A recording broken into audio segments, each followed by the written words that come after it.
ونعوذ بالله من شرور أنفسنا ومن سيئات أعمالنا من يهده الله فلا مضل له ومن يضلله فلا هادي له نشهد أن لا إله إلا الله وحده لا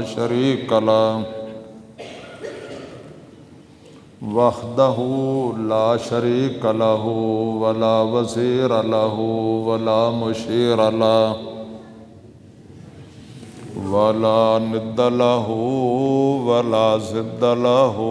ولا مثل له ولا مثال له ونشهد أن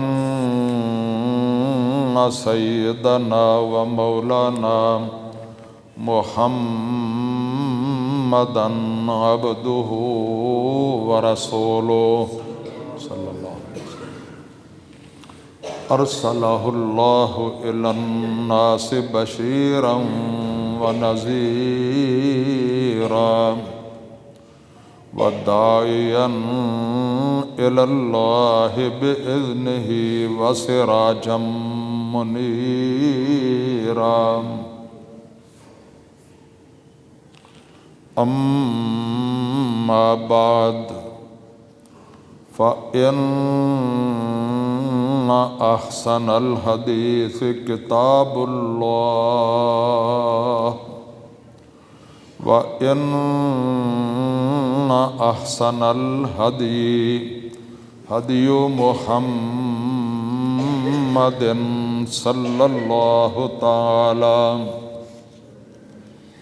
صلى الله تعالى عليه وعلى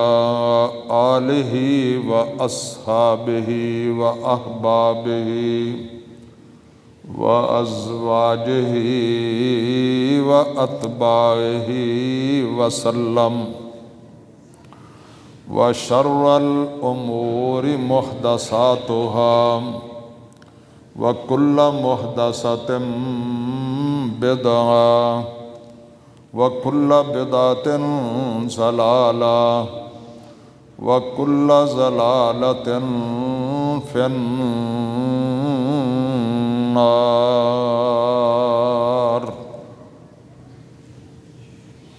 أعوذ بالله السميع العليم من الشيطان الرجيم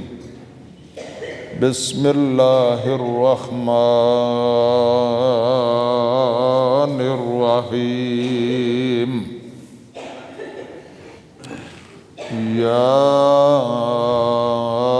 أيها الذين آمنوا اے ایمان والو اطیعوا اللہ و اطیعوا الرسول اللہ کی اطاعت کرو اور رسول پاک صلی اللہ تعالی علیہ وسلم کی اطاعت کرو وَأُولِي الْأَمْرِ مِنْكُمْ اور ان لوگوں کی بھی اطاعت کرو جو اولی الامر ہیں فَإِن تَنَازَعْتُمْ فِي شَيْءٍ فَرُدُّوهُ إِلَى اللَّهِ وَرَسُولِهِ والرسول اور اگر تنازع ہو جائے تمہارے اور اولی الامر لوگوں کے درمیان یعنی حکمرانوں کے درمیان یا علماء کے اور تمہارے راہبروں اور رہنماؤں کے درمیان تنازع ہو جائے فَرُدُّوهُ إِلَى اللَّهِ وَالرَّسُولِ تو اصل حاکم اور اصل فیصلہ پھر اللہ کا اور اس کے رسول کا ہی ہونا چاہیے ان کنتم تؤمنون باللہ والیوم الآخر اگر تم ایمان رکھتے ہو اللہ تعالیٰ پر اور آخرت کے دن پر تو پھر ہر صورت تمہیں اپنے اختلافات میں اپنے تنازعات میں اللہ اور اس کے رسول کے حکموں کی طرف لوٹنا چاہیے۔ ذالک خیر و احسن تأویلا،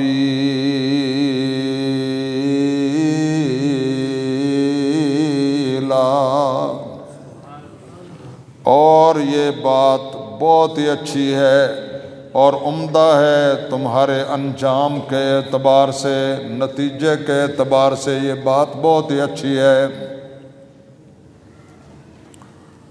وقال رسول اللہ صلی اللہ تعالی علیہ وسلم وَسَتَرَوْنَ مِن بَعْدِي اخْتِلَافًا كَثِيرًا فَعَضُّوا عَلَيْكُمْ بِالنَّوَاجِذِ سنتی و سنت الخلفاء الراشدین المہدیین۔ سرور کائنات حضرت محمد الرسول اللہ صلی اللہ تعالی علیہ وسلم نے ارشاد فرمایا، میرے دنیا سے چلے جانے کے بعد شدید ترین اختلافات پیدا ہوں گے، شدید ترین تنازعات پیدا ہوں گے، تو ایسی صورت میں تم نے کیا کرنا ہے؟ فَعَضُّوا عَلَيْكُمْ بِالنَّوَاجِذِ، اس چیز کو جو تمہیں میں بتلانے لگا ہوں مضبوطی سے تھام لینا ہے، یہاں تک کہ جس طرح کوئی گنڈ ہوتی ہے اور اس کو گنڈ کے باوجود پھر دانتوں سے بھی مضبوطی سے تھام لیا جاتا ہے کہ تاکہ یہ کھل نہ جائے۔ فرمایا اس طرح کرنا، اور وہ چیز کیا ہے؟ سنتی و سنت الخلفاء الراشدین المہدیین، وہ میری سنت ہے اور میرے خلفاء راشدین کی سنت ہے۔ آمنت باللہ صدق اللہ مولانا العلی العظیم وصدق رسولہ النبی الکریم۔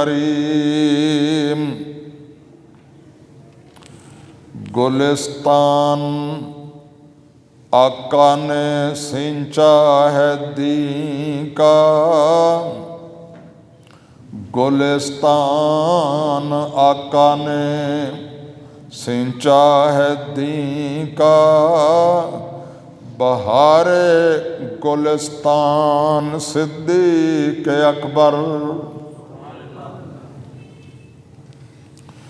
رسالت کے معصوم لمحوں کا ساتھی، محمد کا ارمان صدیق اکبر۔ محمد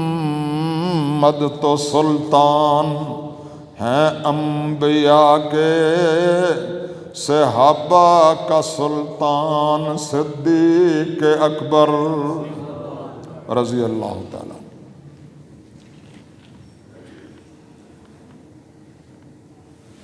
برادران اسلام، خواتین و حضرات، اللہ تعالیٰ کا بہت ہی شکر ہے، جتنا بھی ہم اس کے احسان کا اور مہربانی کا تذکرہ کریں وہ کم ہے،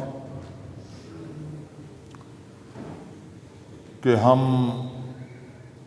رمضان المبارک کے قریب پہنچ رہے ہیں۔ آج 4 رجب المرجب ہے، اور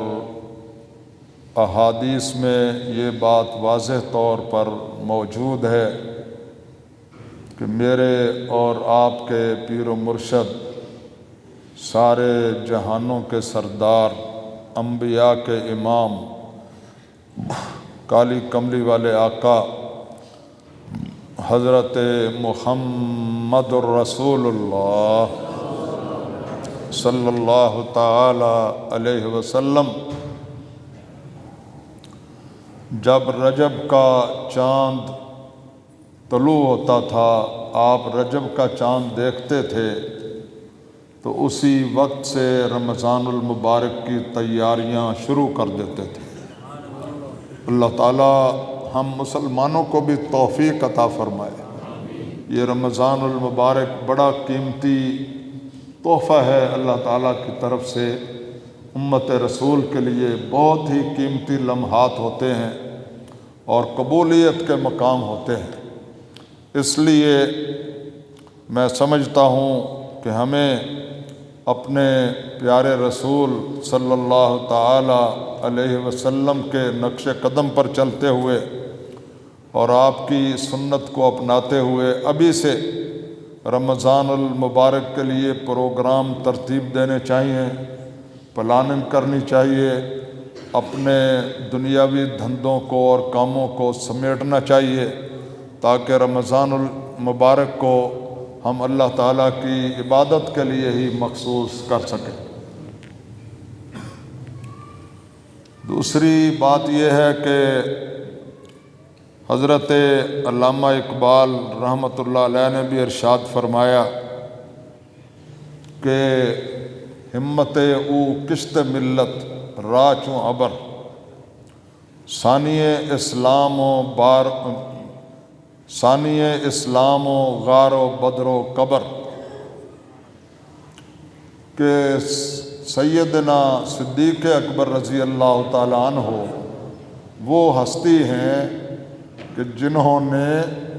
امت کی کشتی جو بحرانوں میں گھر گئی تھی، فتنوں میں گھر گئی تھی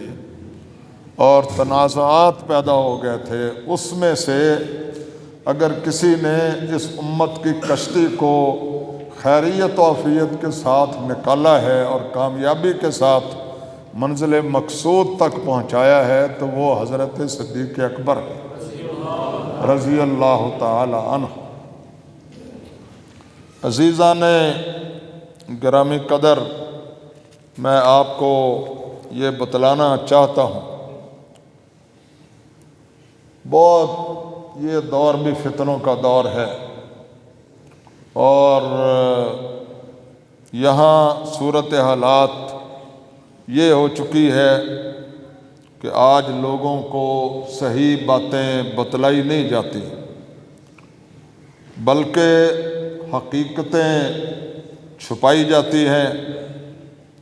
اور صداقتیں دبائی جاتی ہیں، بے بنیاد اور غلط باتیں پورے زور و شور سے پھیلائی جاتی ہیں، توحید کو پرائرٹی نہیں دی جاتی، توہمات کو اور ضعیف العقیدی کو، ضعیف العقیدی کو اور شرک و بدعت کو پھیلانے پر پورا زور لگایا جاتا ہے۔ یہ بھی آج بھی فتنوں کا دور ہے اور ہمارا ملک عزیز وطن پاکستان وہ بھی بڑے بحرانوں میں اور بڑے فتنوں میں مبتلا ہے، ہر طرف سازشیں ہی سازشیں ہیں اور ملک و ملت کے خلاف منصوبے ہی منصوبے ہیں۔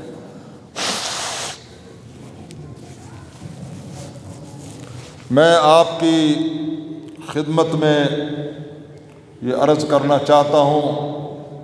کہ ایک طریقہ وہ ہے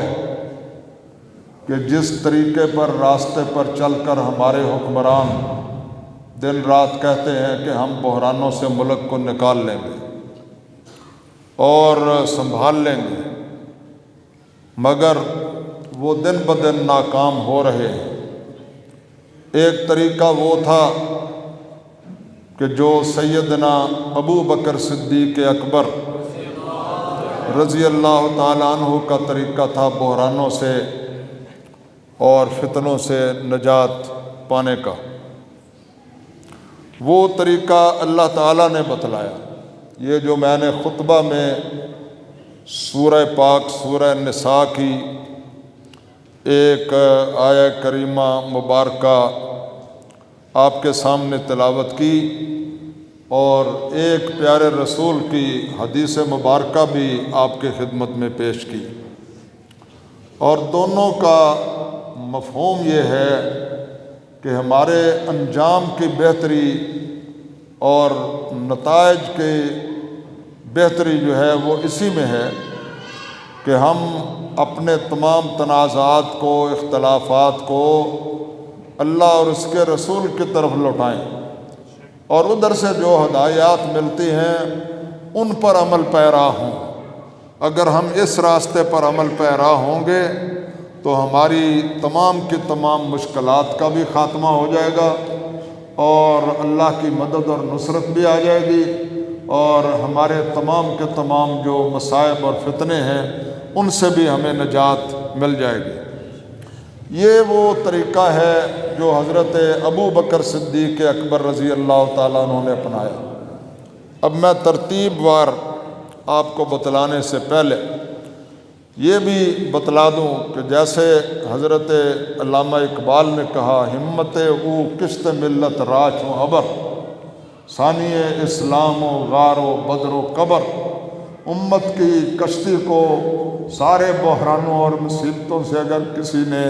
کامیابی اور کامرانی کے ساتھ نکالا ہے تو وہ حضرت ابو بکر صدیق اکبر ہے۔ حضرت عبداللہ ابن مسعود جو رسول اللہ کے بہت ہی پیارے اور قریبی صحابی تھے، انہوں نے کہا کہ اگر رسول اللہ کی تشریف لے جانے کے بعد اللہ تعالیٰ نے ہماری ابو بکر صدیق اکبر کے ذریعے مدد نہ فرمائی ہوتی تو ہم ہلاک اور تباہ و برباد ہو چکے ہوتے۔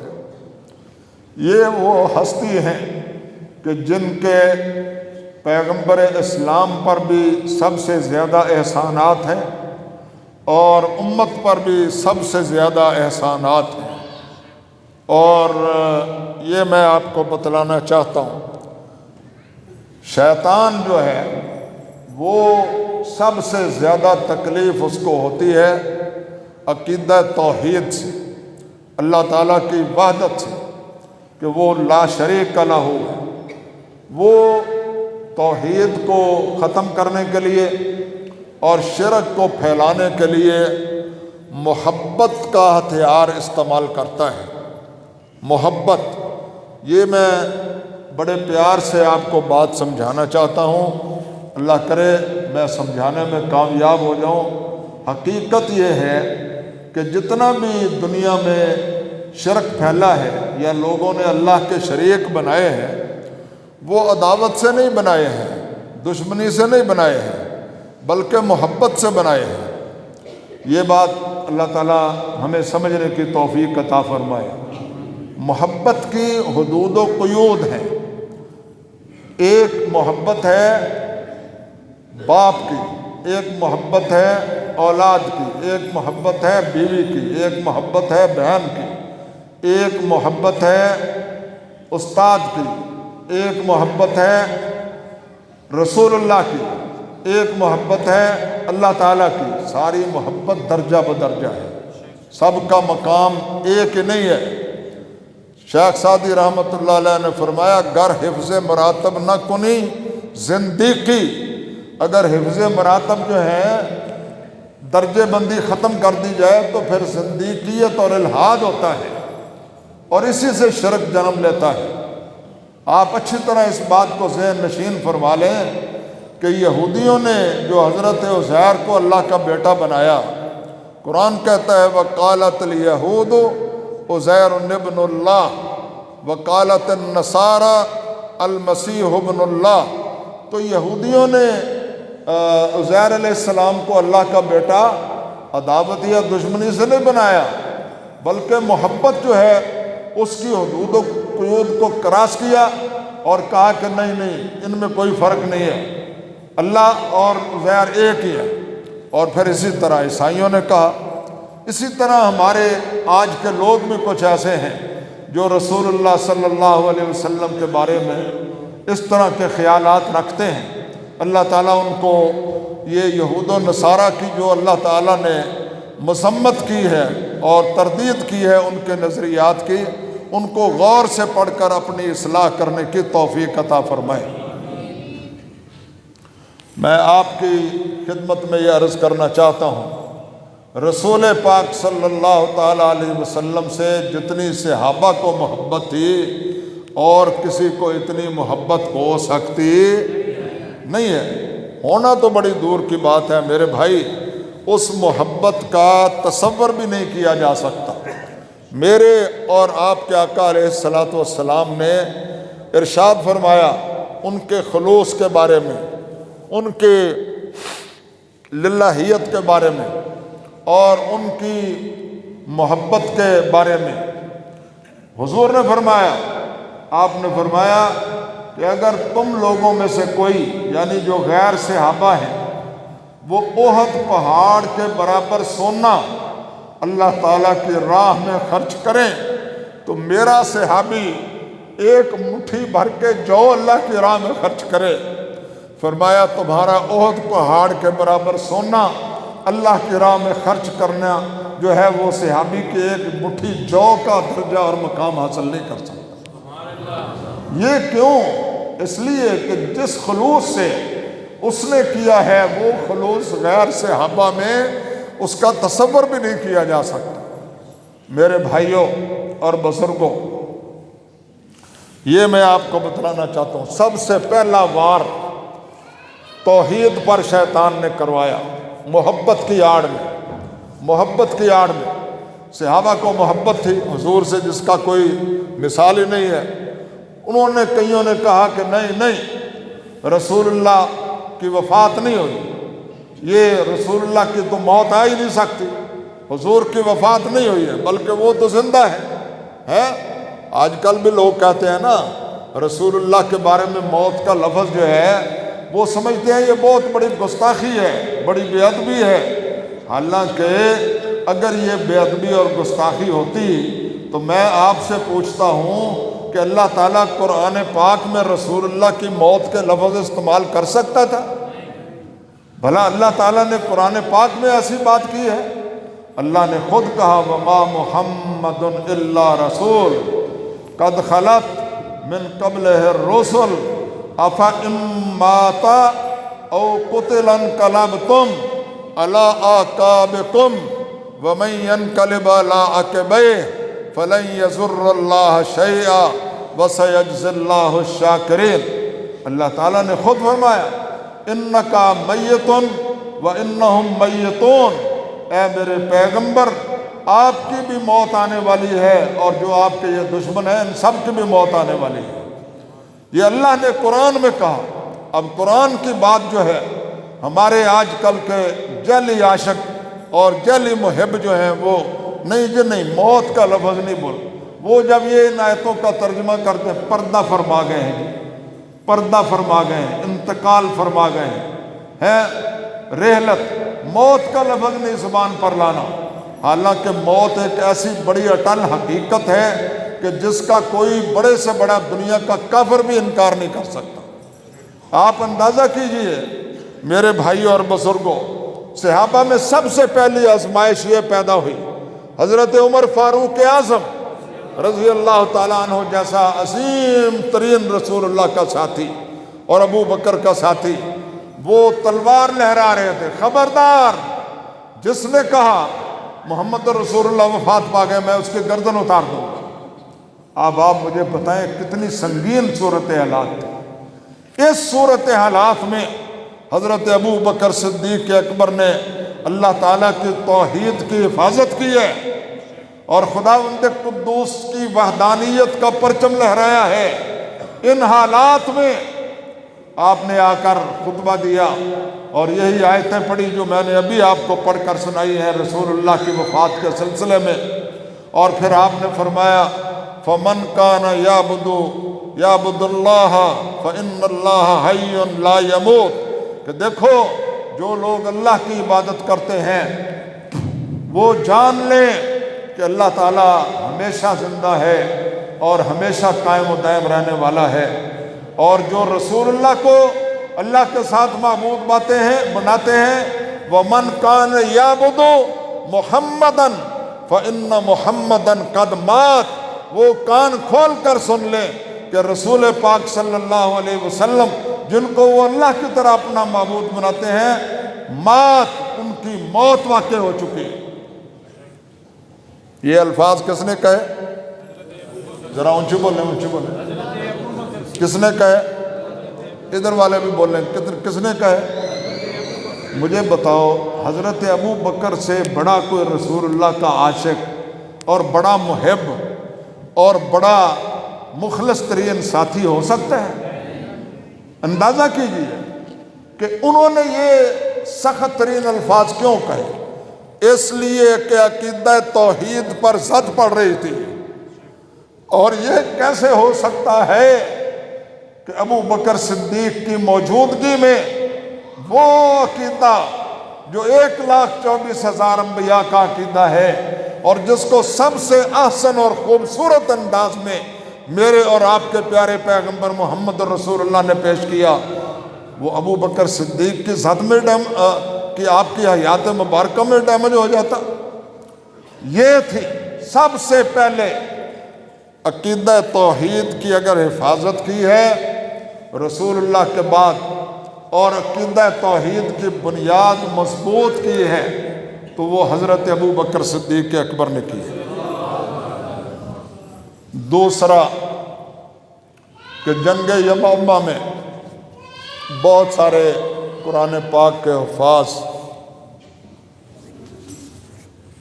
صحابہ کرام شہید ہو گئے۔ آج میری صحت بہت خراب ہے، دعا کریں اللہ تعالیٰ خیریت عافیت سے میں ساری بات آپ کی خدمت میں پیش کر سکوں۔ یہ کافی سارے صحابہ کرام جو حفاظ قرآن تھے وہ شہید ہو گئے، اور حضرت عمر فاروق اعظم رضی اللہ تعالیٰ عنہ حضرت ابو بکر صدیق کی خدمت میں حاضر ہوئے، اور انہوں نے کہا خطرہ ہے کہ اگر جو باقی بچے ہیں لوگ حفاظ قرآن وہ بھی شہید ہو گئے تو ہم قرآن سے نہ محروم ہو جائیں، تو آپ ایسا کریں کہ قرآن کو جمع کر کے ایک کتابی شکل میں محفوظ کر دیں۔ آپ اندازہ کیجئے کتنی بڑی بہترین رائے تھی، اور یہ کام پھر سب سے پہلے حضرت ابو بکر صدیق اکبر رضی اللہ تعالیٰ عنہ نے کیا ہے۔ آپ کو یہ معلوم ہونا چاہیے، بہت سارے لوگوں کو معلوم نہیں ہے کہ قرآن کو جمع کیا گیا ہے، کتابی شکل میں محفوظ کیا گیا ہے حضرت ابو بکر صدیق اکبر کی خلافت میں۔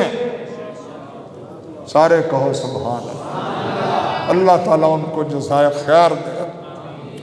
یہ جو آج قرآن پاک پوری کتاب کی شکل میں ہمارے پاس موجود ہے، یہ امت کے لیے اللہ کا بھی تحفہ ہے، رسول اللہ کا بھی اور حضرت ابو بکر صدیق اکبر کا بھی تحفہ ہے۔ اللہ ہمیں اس کی قدر کرنے کی توفیق عطا فرمائے۔ اس کے بعد پھر عقیدہ ختم نبوت پر چاروں طرف سے ڈاکوؤں نے، چوروں نے، سارقوں نے حملہ کر دیا۔ عقیدہ ختم نبوت، سارے کہو سبحان اللہ۔ یہ وہ عقیدہ ہے کہ جس کے بارے میں حضرت علامہ اقبال رحمۃ اللہ علیہ فرماتے ہیں، لا نبی بعدی احسان خداست۔ یہ جو ہے کہ ہمارے نبی کے بعد کوئی نبی نہیں ہے، یہ اللہ کا بہت بڑا احسان ہے۔ لا نبی بعدی احسان خداست، پردہ ناموس دین مصطفیٰ است۔ بر خدا پس خدا بر ما شریعت ختم کرد، بر رسول ما رسالت ختم کرد۔ رونق از ما رونق از ما رونق از ما زمانہ، یہ بھول گیا مجھے، چلیں چھوڑ دیتے ہیں۔ یہ میں آپ کی خدمت میں عرض کرنا چاہتا ہوں، ایک شخص تھا طلحہ اسدی، دوسرا اسود انسی، ایک خاتون تھی سجا بنت حارث، ایک مسلمہ کذاب۔ ان سب لوگوں نے رسول اللہ کی دنیا سے تشریف لے جاتے ہی مختلف قبائل میں نبوت کے دعوے کر دیے۔ اور آپ کو میں بتانا چاہتا ہوں کہ حضرت ابو بکر صدیق نے ان تمام فتنوں کی اس انداز سے سرکوبی کی اور امت کو ختم نبوت کا مسئلہ اس انداز سے منوایا اور اس انداز سے سمجھایا کہ اب کوئی بھی قیامت تک آنے والا جو جھوٹا نبی ہے اس کے لیے امت میں کوئی گنجائش ہی موجود نہیں ہے۔ سارے کہو الحمدللہ۔ یہ عقیدہ آپ غور فرمائیں، عقیدہ توحید کی حفاظت ابو بکر صدیق نے کی، قرآن پاک کی حفاظت اللہ کی توفیق اور اس کی مدد سے ابو بکر صدیق نے کی، عقیدہ ختم نبوت کی حفاظت حضرت ابو بکر صدیق نے کی۔ پھر لشکر اسامہ جس کو سرور کائنات حضرت محمد الرسول اللہ صلی اللہ تعالی علیہ وسلم نے اپنی حیات مبارکہ کے آخری ایام میں ترتیب دیا تھا اور حضرت اسامہ بن زید کو اس کا سربراہ بنایا تھا۔ رسول اللہ کی مبارک زندگی میں بھی بعض لوگوں نے حضور کو یہ رائے دی تھی کہ یا رسول اللہ یہ اسامہ ابھی بالکل نوجوان ہے، اس کی جگہ پر کوئی تجربہ کار آدمی، کوئی سینئر آدمی جو ہے وہ اس کو اس لشکر کا سربراہ بنائے۔ تو حضور نے ان سے اتفاق نہیں کیا تھا۔ پھر جب انہی دنوں میں رسول اللہ کی وفات ہو گئی تو بعد میں پھر اس پر شدید اختلاف ہوا اور لوگوں نے کہا کہ اسامہ کی جگہ پر، اول تو لوگ جو ہیں وہ اس کے ہی خلاف تھے کہ لشکر جو ہے وہ کسی طرف بھیجا جائے، کیونکہ لوگوں نے کہا کہ ہر طرف سے تو مدینہ پر ہی الغاریں ہونے والی ہیں اور یہ جھوٹے نبی اٹھ کھڑے ہوئے ہیں، مرتدین پیدا ہو گئے ہیں اور ہر طرف سے اسلام کو اور مدینہ طیبہ کو خطرہ ہے۔ تو اس صورت حالات میں لشکر اسامہ جو بڑا لشکر ہے اس کو شہر سے باہر بھیجنا وہ جو ہے وہ کوئی صحیح بات نہیں ہے، بلکہ اس کو یہیں رہنا چاہیے۔ لیکن حضرت ابو بکر صدیق اکبر، اونچی آواز سے، ذرا اونچی آواز سے، انہوں نے کہا کہ اگر لشکر اسامہ کو روانہ کرنے کے بعد مجھے یہ خطرہ پیدا ہو جائے کہ مدینہ خالی ہو جائے گا اور بھیڑیے اور شیر جو ہیں وہ مجھے آ کر اٹھا کر لے جائیں گے، تو پھر بھی اس لشکر کو جس کو روانہ کرنے کا سرور کائنات محمد رسول اللہ نے حکم دیا تھا، میں اس لشکر کو کسی صورت بھی روک سکتا نہیں۔ اس لشکر کو روانہ کیا، سارے خطرات کا مقابلہ کرتے ہوئے، سارے اختلافات کا مقابلہ کرتے ہوئے، اور اللہ تعالیٰ نے امت کے حق میں اس کا بہترین سے بہترین نتیجہ نکالا اور پورے علاقوں پر مسلمانوں کی دھاک بیٹھ گئی اور لوگوں نے کہا کہ دیکھیں جی اگر ان کو کوئی خطرہ ہوتا تو اتنا بڑا لشکر کیسے روانہ کرتے؟ اس کا مطلب تو یہ ہے کہ ان کو کوئی خطرہ شطرہ نہیں ہے، ان کے حالات اتنے مستحکم ہیں کہ وہ سمجھتے ہیں کہ جو بھی ادھر آئے گا ہم اس کو پچھاڑ دیں گے، اور اتنا بڑا لشکر انہوں نے مدینہ سے روانہ کر دیا ہے۔ پھر وہ لشکر فتح عظیم حاصل کر کے واپس ہوا، اور یہ میں آپ کو بتلانا چاہتا ہوں۔ پھر اس کے بعد منکرین زکوٰۃ کا مسئلہ آیا کہ لوگوں نے کہا زکوٰۃ تو رسول اللہ صلی اللہ علیہ وسلم کے پاس ہم جمع کرواتے تھے، اب جب اللہ کے رسول دنیا میں نہیں ہیں تو زکوٰۃ یہ پہلا وار تھا ایک اسلام کے رکن پر کہ زکوٰۃ تو ہم دیں گے، مگر جو مرکزی بیت المال ہے مدینہ طیبہ میں اس میں جمع نہیں کروائیں گے۔ زکوٰۃ نکالیں گے اور اپنی اپنی مرضی سے خرچ کریں گے جدھر جدھر ہمارے علاقوں میں ضرورت ہوگی۔ یہ میں آپ کو بتلانا چاہتا ہوں، یہ دین میری اور آپ کی مرضیوں کا نام نہیں ہے، یہ دین میری اور آپ کے مولویوں کی اور پیروں کی اور حکمرانوں کی مرضیوں کا نام نہیں ہے، یہ دین اللہ تعالیٰ کی اور اس کے رسول کی اطاعت اور فرما برداری کا نام ہے۔ اللہ تعالیٰ ہر مسلمان کو یہ بات سمجھنے کی توفیق عطا فرمائے۔ اب حضرت ابو بکر صدیق اکبر نے کہا رضی اللہ تعالیٰ عنہ کہ جو لوگ زکوٰۃ نہیں دیں گے میں ان کے خلاف قتال کروں گا، جہاد کروں گا۔ اور اب مشورے دینے والے ہر طرح کے لوگ ہوتے ہیں، مصلحتاً اندیش، مداہنت اختیار کرنے والے، میانہ روی، کچھ جناب بچ بچاؤ ہیں، یہ ایسی باتیں ہوتی ہیں نا، یہ کن لوگوں میں ہوتی ہیں؟ جو ڈھل مل یقین ہوتے ہیں، جو ڈھل مل یقین ہوتے ہیں، جن کا عقیدہ اور نظریہ اللہ تعالیٰ پر اور اس کی مدد پر اور اس کے بھروسے پر کمزور ہوتا ہے، وہ اس طرح کی باتیں کرتے ہیں۔ اور جن کا عقیدہ مضبوط ہوتا ہے وہ یہ اس بات پر ایمان رکھتے ہیں کہ جو کچھ مرضی ہو جائے، ہماری فلاح، ہماری کامیابی، ہماری نجات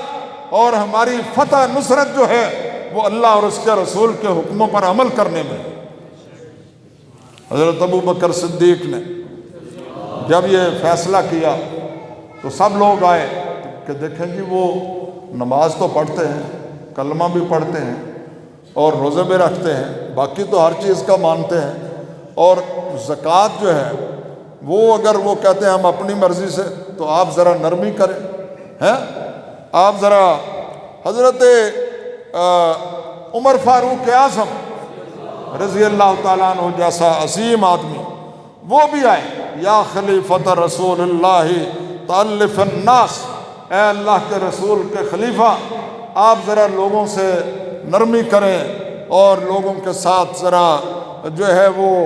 تھوڑی سی جو ہے نا۔ تو آپ نے کیا کہا؟ آپ نے کہا یا عمر اجبار فی الجاہلیہ وخوار فی الاسلام، آپ جاہلیت کے زمانہ میں تو بڑے زبردست اور جبار تھے، اور اسلام میں آ کر خوار ہو گئے ہو، ذلیل ہونا شروع ہو گئے ہو۔ آپ نے فرمایا سنو دھیان سے، انہو قد انقطع الوحی وتم الدین، وحی کا سلسلہ ختم ہو چکا ہے،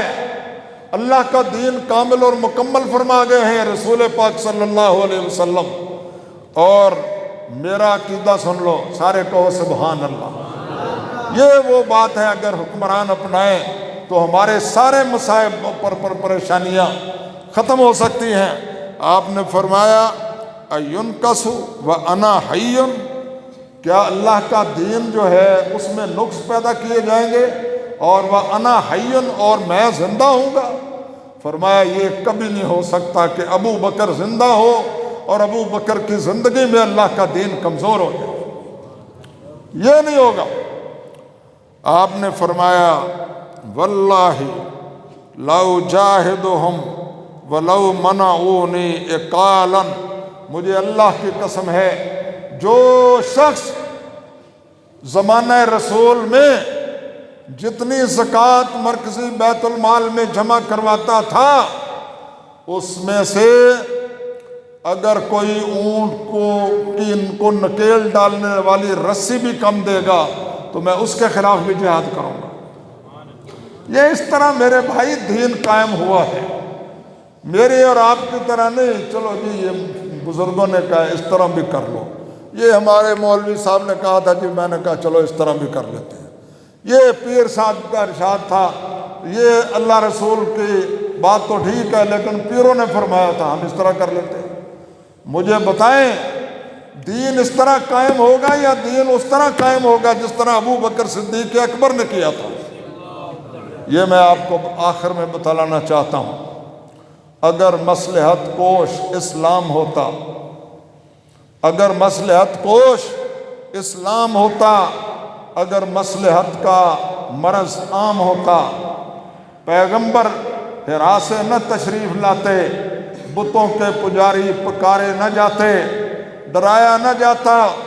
عذاب خدا سے، حبل پج رہا تھا تو ان کی بلا سے۔ آپ دیکھیں کسی جگہ بھی نہ حضور نے کیا کہا، آپ نے فرمایا دیکھو یہ تو دنیا کی چیزیں ہیں، تم کہتے ہو بادشاہ بنا دیں گے اور مال و دولت دے دیں گے اور جو عورت آپ چاہیں وہ دے دیں گے، سنو اگر تم میرے ہاتھوں پہ لا کر چاند سورج بھی اگر رکھ دو، میرے پاؤں تلے روئے زمین کا مال و زر رکھ دو، تو سچی بات کہنے سے میں ہرگز رہ نہیں سکتا، یہ بت جھوٹے ہیں، میں جھوٹوں کو سچا کہہ نہیں سکتا۔ یہ رسول اللہ کا۔ اور ادھر حضرت عمر کو دیکھیے، شجاعانہ عزم سلف دیکھیے گا، شجاعانہ عزم سلف دیکھیے گا، جناب عمر کی طرف دیکھیے گا، درے بت کدا اور عبادت خدا کی، نماز اور کعبے میں جا کر ادا کی، اور تراشے گئے مصلحت کے بہانے، تراشے گئے مصلحت کے بہانے۔ ابو بکر صدیق لیکن نہ مانے، شریعت کی ہر بات منوا کے چھوڑی، زکوٰۃ اہل یثرب سے دلوا کے چھوڑی۔ میرے بھائی، اللہ ہمارے حکمرانوں کو ہدایت دے، سیاستدانوں کو، مقتدر حلقوں کو، یہ اللہ رسول کی بات کو بھی سمجھیں اور اقبال کی بات کو بھی سمجھیں۔ حضرت علامہ اقبال کہتے ہیں وہی نامحکمی دل کی اور وہی دیرینہ بیماری، مرض آج بھی وہی ہے جو پہلے زمانوں میں تھا، وہی نامحکمی دل کی اور وہی دیرینہ بیماری، علاج اس کا وہی آب نشاط انگیز ہے ساقی۔ علاج ایک ہی ہے اور وہ یہ ہے کہ ہم اللہ اور اس کے رسول کی طرف لوٹ آئیں۔ جب ہم ساری باتوں کو چھوڑ کر اللہ رسول کی طرف آئیں گے تو پھر ایک متحدہ قوت بن جائیں گے، پھر ایک امت بن جائیں گے۔ ہم فرقوں کے پیچھے چل رہے ہیں، دھڑوں کے پیچھے چل رہے ہیں، مسلکوں کے پیچھے بھاگ رہے ہیں۔ میرے بھائیوں، سیدھا راستہ صرف اور صرف یہ ہے، ایک ہی راستہ ہے، اور وہ ہے اللہ کی اطاعت اور رسول اللہ کی اطاعت۔ اللہ ہمیں اس طرف آنے کی توفیق عطا فرمائے۔ اقبال کہتے ہیں آج بھی ہو جو ابراہیم کا ایمان پیدا، آگ کر سکتی ہے انداز گلستان پیدا۔ اور اوپر سے آواز آ رہی ہے کہ محمد سے وفاتوں نے تو ہم تیرے ہیں، اور یہ جہاں چیز ہے کیا پھر لوح و قلم تیرے ہیں۔ اللہ تعالی ہمیں بھی اور ہمارے حکمرانوں کو بھی، ہماری قوم کو بھی اللہ تعالیٰ سیدھے راستے پر آنے کی توفیق عطا فرمائے۔ وآخر دعوانا الحمدللہ رب العالمین۔